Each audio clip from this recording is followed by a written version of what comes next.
So for the past 4 games, Jordan Love has not thrown an interception, and that was one thing early in the season that was definitely a big issue for Jordan, was his decision making. He would make crazy good plays, as he still does, but he would just be a little too careless with the ball. And in the past 4 games, we've seen him really clean things up and make a lot better decisions, not having any plays out there like he had with that pick 6, where, a few games ago, 5 weeks ago, whenever that was, he throws just a really bad decision, pick 6. And so I'm going to read here a quote from Matt Lafleur where he sort of talks about Jordan Love being more selective. This was with Matt Schneidman on the Matt Lafleur podcast yesterday, and I'll try to leave a link down below to that. So here's what Matt Lafleur said. He said, "I would say he's being a little bit more selective, and when those opportunities present themselves to push the ball down the field, he's taking advantage of them. So he's doing a great job. I do think our ability to run the football naturally draws the defense a bit tighter to the line of scrimmage, maybe gets them out of the 2 safety looks, which enable you to push the ball down the field.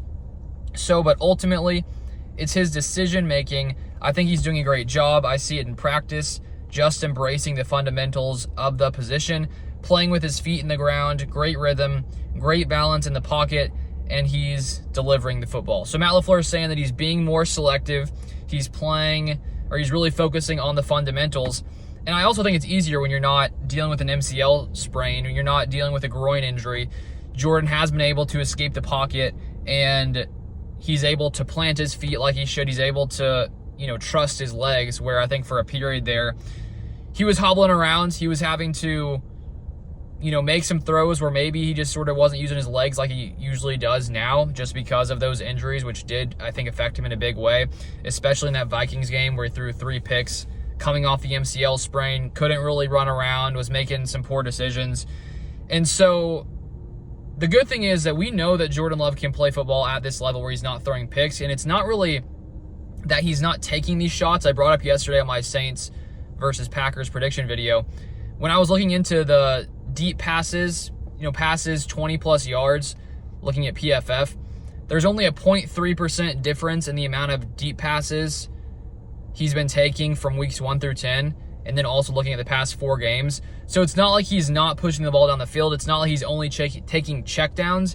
It's that he's just not taking big risks and making some really bad decisions where it's like you shouldn't make that throw at all. He's not really making many of those throws whatsoever. So it's good to see that he can still be an aggressive quarterback, still take those shots, and not put the ball in harm's way, because that's sort of the debate before. It's like, okay, you could maybe tell him to tone it back a little bit, but does that take away some of his, big plays if he's playing too safe and he becomes, a guy just throwing checkdowns? That's not what you want. You want him to be able to take those plays, those deep shots, while also, not throwing picks. And obviously that's how you would want every quarterback to play. And when you are taking those risks, sometimes it works out, sometimes it doesn't work out.